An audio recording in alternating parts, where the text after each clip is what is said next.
जय हिंद प्यारे साथियों, स्टडी ट्रायंगल में आप सभी का स्वागत है। साथियों, इस वीडियो में हम पंचवर्षीय योजनाओं के बारे में पढ़ने वाले हैं जो आपकी किसी भी परीक्षा के लिए बहुत ज़्यादा इंपॉर्टेंट होती हैं। जी हाँ दोस्तों, अगर हम बात करें एसएससी जीडी के एग्ज़ाम हाल ही में चल रहे हैं और वहाँ पर आपका हर शिफ्ट में पंचवर्षीय योजना से संबंधित एक प्रश्न जरूर पूछा जा रहा है। तो इससे संबंधित हम यहाँ पर पंचवर्षीय योजना से संबंधित जितने भी इंपॉर्टेंट प्रश्न होंगे उन सभी को इस वीडियो के अंतर्गत कवर करने वाले हैं। तो आपको वीडियो को पूरा जरूर देखना है। तो चलिए स्टार्ट करते हैं। यहाँ पर अगर हम बात करते हैं पहले प्रश्न की, तो पहला प्रश्न आप लोगों के सामने है। आप यहाँ पर देख सकते हैं कि प्रथम पंचवर्षीय योजना का कार्यकाल क्या था। आपके ऑप्शन है 1951 से 56, 1952 से 66, 1954 से 60 या फिर 1951 से 57। तो बताइए दोस्तों, इस प्रश्न का आपका राइट आंसर क्या हो जाएगा। मैं आप लोगों को बता दूं, इस वीडियो के अंतर्गत हमने टॉप 40 प्रश्नों को शामिल किया है और आप लोगों को पूरी वीडियो देखने के बाद 40 में से आपके कितने प्रश्न सही हो पाए हैं वो कमेंट बॉक्स में लिखकर जरूर बताना है। अगर यहाँ पर हम पहले प्रश्न के आंसर की बात करते हैं तो आप सभी लोग जानते भी होंगे, जो पहली पंचवर्षीय योजना थी उसका जो कार्यकाल था वह 1951 से लेकर के 1956 तक था। ये बात आप लोगों को याद रख लेनी है। तो यहाँ पर आपका पहला ऑप्शन सही हो जाएगा। आगे अगर हम बात करते हैं, अगला प्रश्न हमारे सामने है, पहली पंचवर्षीय योजना किस मॉडल पर आधारित थी। और यहाँ पर आपके ऑप्शन है PC Mahalanobis, Dayaram Sahni, Harold Domar model या फिर गॉडगिल फॉर्मूला। तो बताइए दोस्तों, इस प्रश्न का आपका सही आंसर क्या हो जाएगा। अगर यहाँ पर पहली पंचवर्षीय योजना की हम बात करते हैं तो यहाँ पर आपका ऑप्शन नंबर 3 या आपका राइट आंसर हो जाएगा कि हैरोल्ड डोमर मॉडल पर जो है वो पहली पंचवर्षीय योजना आधारित थी। आगे अगर हम बात करते हैं, प्रश्न नंबर हमारा 3 है, पहली पंचवर्षीय योजना का मुख्य उद्देश्य क्या था। ये बात आप लोगों को बतानी है। तो दोस्तों, अगर यहाँ पर मुख्य उद्देश्य की हम बात करते हैं तो इस प्रश्न का आपका राइट आंसर हो जाएगा कृषि का विकास जो है वो पहली पंचवर्षीय योजना का मुख्य उद्देश्य था। ये बात आप लोगों को याद रख लेनी है। आगे अगर हम बात करते हैं, प्रश्न नंबर 4 है कि किस पंचवर्षीय योजना के अंतर्गत 5 भारतीय प्रौद्योगिकी संस्थान स्थापित किए गए थे।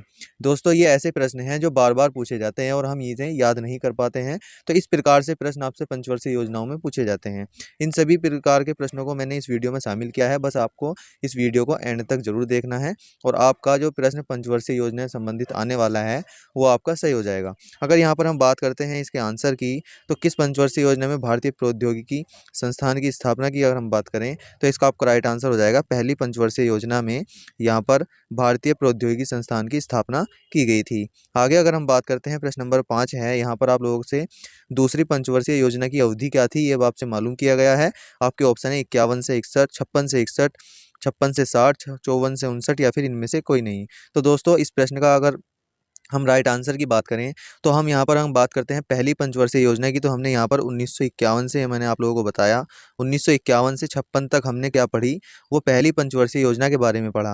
अब 56 से लेकर जो 61 तक हो जाएगी वह दूसरी पंचवर्षीय योजना हो जाएगी। यहाँ पर इसका पहला आंसर सही हो जाएगा।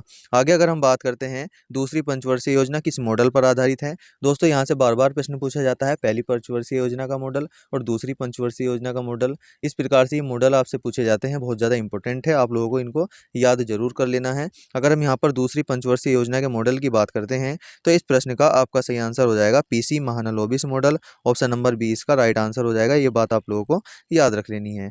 आगे अगर हम बात करते हैं प्रश्न नंबर 7 की, दूसरी पंचवर्षीय योजना का मुख्य उद्देश्य क्या था। और यहाँ पर आपके ऑप्शन है कृषि विकास, औद्योगिक विकास, आत्मनिर्भरता या फिर इनमें से कोई नहीं। तो दोस्तों, हमने पहली पंचवर्षीय योजना में आपके सामने पढ़ा कि कृषि विकास जो है वो दूसरी पंचवर्षीय योजना का मुख्य उद्देश्य था।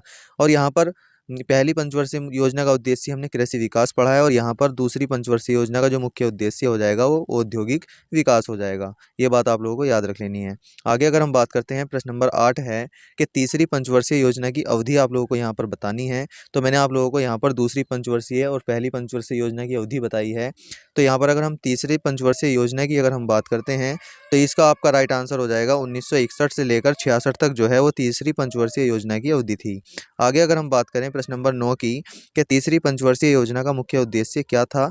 तो मुख्य उद्देश्य की अगर हम बात करते हैं तो यहाँ पर हमने कृषि विकास के बारे में पढ़ा, जो कि पहली पंचवर्षीय योजना आप लोगों के सामने थी। पहली पंचवर्षीय योजना का उद्देश्य था। औद्योगिक विकास में हमने दूसरी पंचवर्षीय योजना का उद्देश्य पढ़ा। और यहाँ पर अगर हम बात करते हैं, ऑप्शन नंबर 3 इसका आपका राइट आंसर हो जाएगा। जो तीसरी पंचवर्षीय योजना का हमारा उद्देश्य था वो आत्मनिर्भरता और कृषि और उद्योग जो है वो हमारी तीसरी पंचवर्षीय योजना का मुख्य उद्देश्य था। अगर यहाँ पर हम बात करते हैं प्रश्न नंबर 10 की कि किस पंचवर्षीय योजना के अंतर्गत हरित क्रांति शुरू की गई थी। दोस्तों, बहुत ज़्यादा इंपॉर्टेंट हमारा यहाँ पर क्वेश्चन हो जाएगा कि हरित क्रांति की शुरुआत किस पंचवर्षीय योजना के अंतर्गत की गई थी। ये बात आप लोगों को बतानी है। आपके ऑप्शन है पहली पंचवर्षीय योजना, दूसरी पंचवर्षीय योजना, तीसरी पंचवर्षीय योजना या फिर चौथी पंचवर्षीय योजना। तो दोस्तों अगर यहाँ पर हम इसके राइट आंसर की बात करें तो यहाँ पर तीसरी पंचवर्षीय योजना इसका राइट आंसर हो जाएगा कि हरित क्रांति की जो शुरुआत की गई थी वो तीसरी पंचवर्षीय योजना के अंतर्गत की गई थी। मैंने आप लोगों को इसका कार्यकाल बताया है 1961 से लेकर के 1966 तक। और यहाँ पर अगर हम हरित क्रांति की बात करें तो 1965 में यह शुरू की गई थी। तो यहाँ पर आप लोगों का राइट आंसर हो जाएगा तीसरी पंचवर्षीय योजना। और यहाँ पर सबसे ज़्यादा इंपॉर्टेंट बात ये थी कि यहाँ पर हरित क्रांति शुरू क्यों की गई थी, क्योंकि यहाँ पर इस समय पर जो है सूखा ज़्यादा पड़ गया था। तो इसलिए हम यहाँ पर हरित क्रांति की शुरुआत हुई और यहाँ पर गेहूं का उत्पादन और चावल का उत्पादन में ही बढ़ोतरी हुई थी। ये बात आप लोगों को याद रख लेनी है। आगे अगर हम बात करते हैं प्रश्न नंबर 11 की अगर हम बात करते हैं तो यहाँ पर प्रश्न नंबर 11 है कि किस पंचवर्षीय योजना का सबसे असफल माना जाता है। जी हाँ दोस्तों, ऐसी कौन सी पंचवर्षीय योजना थी जिसको सबसे असफल माना जाता है। तो दोस्तों मैंने आप लोगों को बताया इस पंचवर्षीय योजना के दौरान सूखा पड़ गया था और यहाँ पर जितना हमने लक्ष्य निर्धारण किया था तो उतना हम प्राप्त नहीं कर पाए थे। तो अगर यहाँ पर सबसे अगर हम असफल योजना की बात करते हैं तो यहाँ पर आपका राइट आंसर हो जाएगा जो तीसरी पंचवर्षीय योजना थी वह सबसे असफल योजना मानी जाती है।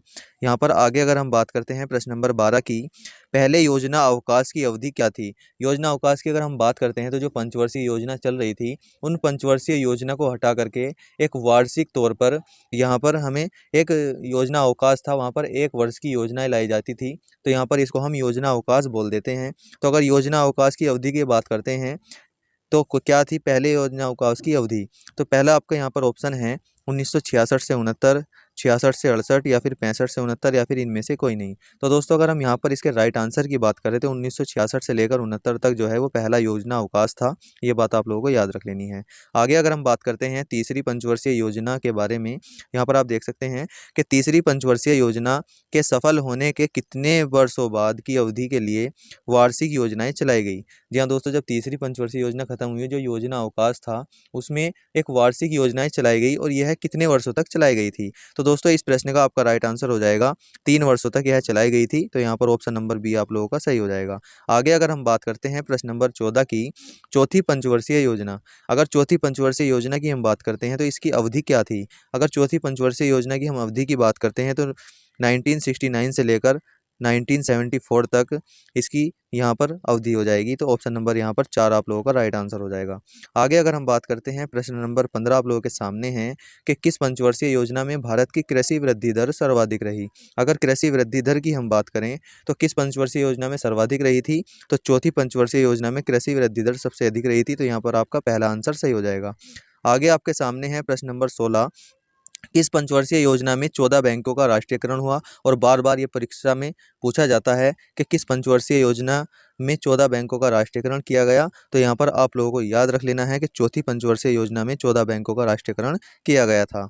आगे आप लोगों के सामने है प्रश्न नंबर 17 कि किस पंचवर्षीय योजना में सूखा संभावित क्षेत्र कार्यक्रम क्या है। कि किस पंचवर्षीय योजना में सूखा संभावित क्षेत्र कार्यक्रम शुरू किया गया था। तो यहाँ पर आप लोगों का राइट आंसर हो जाएगा चौथी पंचवर्षीय योजना में सूखा संभावित क्षेत्र कार्यक्रम शुरू किया गया था। आगे आप लोगों के सामने है प्रश्न नंबर 18 कि किस पंचवर्षीय योजना में इसरो की अगर हम फुल फॉर्म की बात करें तो इंडियन स्पेस रिसर्च ऑर्गेनाइजेशन इसकी फुल फॉर्म है। तो इसरो की स्थापना कब की गई थी। तो आप सभी लोग जानते भी होंगे इसरो की स्थापना, यहाँ पर आप लोगों को ये लिख देता हूँ मैं, 1969 में इसरो की स्थापना की गई थी। और इस समय पर कौन सी पंचवर्षीय योजना चल रही थी यहाँ पर आप लोगों को बताना है। तो दोस्तों इस प्रश्न का आपका राइट आंसर हो जाएगा चौथी पंचवर्षीय योजना। आगे अगर हम बात करते हैं प्रश्न नंबर 19 की, पाँचवीं पंचवर्षीय योजना की अवधि क्या थी। अगर पाँचवीं हम पंचवर्षीय योजना की अवधि की बात करें तो इस प्रश्न का आपका राइट आंसर हो जाएगा 1974 से 78। आप यहाँ पर देख पा रहे होंगे, यहाँ पर मैंने आप लोगों को बताया 1974 से लेकर 1978 तक। तो 74 से लेकर 78 तक का मतलब ये है कि यहाँ पर ये सिर्फ 4 वर्षों तक ही चली थी। आपसे प्रश्न बन जाता है कि 4 वर्षों तक चलने वाली पंचवर्षीय योजना कौन सी थी। तो आपका राइट आंसर होगा पाँचवीं पंचवर्षीय योजना। आगे अगर हम बात करते हैं प्रश्न नंबर 20 है, पाँचवीं पंचवर्षीय योजना का मुख्य उद्देश्य क्या था। अगर यहाँ पर हम पाँचवीं पंचवर्षीय योजना का मुख्य उद्देश्य की हम बात करते हैं तो दोस्तों इस प्रश्न का आपका राइट आंसर हो जाएगा ऑप्शन नंबर सी, गरीबी उन्मूलन और आत्मनिर्भरता जो है यहाँ पर पाँचवीं पंचवर्षीय योजना का उद्देश्य था। आगे बात करते हैं प्रश्न नंबर 21 की कि किस पंचवर्षीय योजना में पहली बार गरीबी हटाओ का नारा दिया गया था? अगर गरीबी हटाओ के नारे की हम बात करते हैं तो 5वीं पंचवर्षीय योजना में पहली बार गरीबी हटाओ का नारा दिया गया था। तो ऑप्शन नंबर यहाँ पर 4 आप लोगों का राइट आंसर हो जाएगा। आगे आपके सामने है प्रश्न नंबर 22 है, कौन सी पंचवर्षीय योजना है जो केवल 4 वर्ष तक ही चलती है? मैंने आपको कहा था इस प्रकार से आपसे प्रश्न पूछा जाता है और इसके बारे में मैंने आपको बताया कि कौन सी पंचवर्षीय योजना केवल 4 वर्षों तक चलती है। तो आपका यहाँ पर आपका राइट आंसर क्या हो जाएगा? 5वीं पंचवर्षीय योजना जो है वो आपकी केवल 4 वर्षों तक ही चली थी। आगे अगर हम बात करते हैं प्रश्न नंबर 23 की, पंचवर्षीय योजना में भारतीय राष्ट्रीय राजमार्ग प्रणाली क्या है? कि भारतीय राष्ट्रीय राजमार्ग प्रणाली की शुरुआत की गई थी किस पंचवर्षीय योजना में शुरू की गई थी? ये बात आप लोगों को बतानी है। तो इस प्रश्न का आपका राइट आंसर हो जाएगा 5वीं पंचवर्षीय योजना। 5वीं पंचवर्षीय योजना से बहुत ज़्यादा इंपॉर्टेंट प्रश्न बनते हैं, ये बात आप लोगों को याद रख लेनी है और सारी आपके जितने भी क्वेश्चन हैं इसको ध्यान से देख लेना है कि यहाँ से ही आपका प्रश्न बनने वाला है। प्रश्न नंबर 24 अगर हम बात करते हैं कि दूसरी योजना अवकाश की अवधि क्या थी? मैंने आप लोगों को पहले योजना अवकाश की अवधि बताई, यहाँ पर आप लोगों को दूसरे योजना अवकाश की अवधि बतानी है। तो दोस्तों यहाँ पर 1978 से लेकर 1980 तक दूसरा योजना अवकाश था, ये बात आप लोगों को याद रख लेनी है। आगे अगर हम बात करते हैं प्रश्न नंबर 25 की, छठी पंचवर्षीय योजना की अवधि क्या थी? अगर छठी पंचवर्षीय योजना की अवधि की बात करें तो 1980 से लेकर 1985 तक, यहाँ पर आप लोगों को याद रख लेना है 1980 से लेकर 1985 तक जो है वो छठी पंचवर्षीय योजना की अवधि थी। आगे आपके सामने है प्रश्न नंबर 26, छठी पंचवर्षीय योजना का मुख्य उद्देश्य यहाँ पर आप लोगों को बताना है। तो दोस्तों इस प्रश्न का आपका राइट आंसर हो जाएगा गरीबी उन्मूलन और रोजगार में वृद्धि जो है वो छठी पंचवर्षीय योजना का क्या हो जाएगा? मुख्य उद्देश्य हो जाएगा। आगे आपके सामने है प्रश्न नंबर 27, किस पंचवर्षीय योजना में नेहरूवादी समाजवाद के अंत के रूप में देखा गया था? तो इस प्रश्न का भी आपका राइट आंसर हो जाएगा छठी पंचवर्षीय योजना में नेहरूवादी समाजवाद का जो अंत हुआ था वो देखा गया था। तो यहाँ पर आपका आंसर ये छठी पंचवर्षीय योजना हो जाएगा। आगे आपके सामने है प्रश्न नंबर 28, किस पंचवर्षीय योजना में समन्वित ग्रामीण विकास कार्यक्रम शुरू किया गया था? समन्वित ग्रामीण विकास कार्यक्रम किस पंचवर्षीय योजना में शुरू किया गया था? तो दोस्तों इस प्रश्न का आपका राइट आंसर हो जाएगा छठी पंचवर्षीय योजना में यहाँ पर आपका समन्वित ग्रामीण विकास कार्यक्रम शुरू किया गया था। यहाँ पर मैं आप लोगों के लिए जो प्रश्न लेकर आया हूँ वो एक सीक्वेंस में लेकर आया हूँ जिससे आपको याद करने में आसानी हो। पहले मैंने पहली पंचवर्षीय योजना से संबंधित बनने वाले प्रश्नों को लिया, उसके बाद दूसरी, तीसरी, इस प्रकार से मैं आपको एक साथ यहाँ पर सीक्वेंस में पढ़ाने की कोशिश कर रहा हूँ। तो दोस्तों आपको पूरी वीडियो को जरूर देखना है और वीडियो को यहाँ तक देख रहे हैं तो वीडियो को लाइक जरूर कर दीजिए और चैनल को सब्सक्राइब जरूर कर दीजिए। अगर हम यहाँ पर आगे बात करते हैं प्रश्न नंबर 29, 7वीं पंचवर्षीय योजना। जी हाँ दोस्तों, 7वीं पंचवर्षीय योजना की आपसे अवधि पूछी गई है। तो इस प्रश्न का आपका क्या राइट आंसर होने वाला है, ये बात आप लोगों को याद रख लेनी है। तो 7वीं पंचवर्षीय योजना की अवधि की अगर हम बात करते हैं तो इस प्रश्न का आपका राइट आंसर हो जाएगा 1985 से 90 जो है वो 7वीं पंचवर्षीय योजना की अवधि थी। आगे यहाँ पर है प्रश्न नंबर 30, कौन सी पंचवर्षीय योजना प्रधानमंत्री राजीव गांधी के कार्यकाल के दौरान प्रस्तुत की गई थी? तो इस प्रश्न का भी आपका राइट आंसर हो जाएगा 7वीं पंचवर्षीय योजना। आगे आपके सामने है प्रश्न नंबर 31 कि किस पंचवर्षीय योजना में भोजन, काम और उत्पादन का नारा दिया गया था? क्या नारा दिया गया था? भोजन, काम और उत्पादन, यह नारा किस पंचवर्षीय योजना में दिया गया था? तो इस प्रश्न का आपका राइट आंसर हो जाएगा 7वीं पंचवर्षीय योजना में। आगे आपके सामने है प्रश्न नंबर 32, तीसरा योजना अवकाश। मैंने आप लोगों को 2 योजना अवकाश के बारे में बताया और यहाँ पर हम तीसरे योजना अवकाश की अवधि आप लोगों से मालूम की है। तो इस प्रश्न का आपका राइट आंसर हो जाएगा 1990 से लेकर के 1992 तक जो है वो तीसरा योजना अवकाश चला था। तो ऑप्शन नंबर 4 आप लोगों का यहाँ पर राइट आंसर होगा। आगे आपके सामने है प्रश्न नंबर 33 कि 8वीं पंचवर्षीय योजना का आपसे कार्यकाल मालूम किया गया है कि 8वीं पंचवर्षीय योजना की अवधि क्या थी? तो इस प्रश्न का आपका राइट आंसर हो जाएगा 1992 से लेकर 1997 तक जो है वो 8वीं पंचवर्षीय योजना की अवधि थी। आगे अगर हम बात करते हैं प्रश्न नंबर 34 की कि किस पंचवर्षीय योजना में प्रधानमंत्री रोजगार योजना जो कि 1993 में शुरू की गई थी, इसकी शुरुआत किस पंचवर्षीय योजना में हुई थी? तो इसका आपका राइट आंसर हो जाएगा 8वीं पंचवर्षीय योजना में इसकी शुरुआत हुई थी। आगे अगर हम बात करते हैं प्रश्न नंबर 35 की, 9वीं पंचवर्षीय योजना की अवधि क्या थी? अगर 9वीं पंचवर्षीय योजना की हम अवधि की बात करें तो 1997 से लेकर 2002 जो है वो 9वीं पंचवर्षीय योजना की अवधि थी। आगे आपके सामने है प्रश्न नंबर 36, 10वीं पंचवर्षीय योजना की अवधि क्या थी? 10वीं पंचवर्षीय योजना की अवधि क्या थी? तो दोस्तों इस प्रश्न का आपका सही आंसर हो जाएगा सन 2002 से लेकर 2007 जो है वो 10वीं पंचवर्षीय योजना की अवधि हो जाएगी। आगे अगर हम बात करते हैं प्रश्न नंबर 37 की, तो यहाँ पर आप लोगों को बताना है यहाँ पर 11वीं पंचवर्षीय योजना। जी हाँ दोस्तों, यहाँ पर आप लोगों को क्या बताना है, यहाँ पर आप लोगों को याद रख लेना है कि 11वीं पंचवर्षीय योजना की अवधि क्या थी। तो 11वीं अगर हम पंचवर्षीय योजना की अवधि की बात करें तो 2007 से लेकर 2012 जो है वो 11वीं पंचवर्षीय योजना की अवधि थी। आगे अगर हम बात करते हैं प्रश्न नंबर 38 की, तो यहाँ पर आप देख सकते हैं 11वीं पंचवर्षीय योजना का मुख्य उद्देश्य आप लोगों को बताना है। तो इस प्रश्न का आपका राइट आंसर हो जाएगा तीव्रतम एवं समावेशी विकास जो है इसका मुख्य उद्देश्य था। तो यहाँ पर ऑप्शन नंबर 4 आप लोगों का राइट आंसर होगा। आगे अगर हम यहाँ पर बात करें 11वीं पंचवर्षीय योजना का मुख्य उद्देश्य मैंने आप लोगों को बताया कि तीव्रतम एवं समावेशी विकास था। आगे अगर हम बात करते हैं 12वीं पंचवर्षीय योजना से संबंधित, तो 12वीं पंचवर्षीय योजना की अवधि आप लोगों को बतानी है।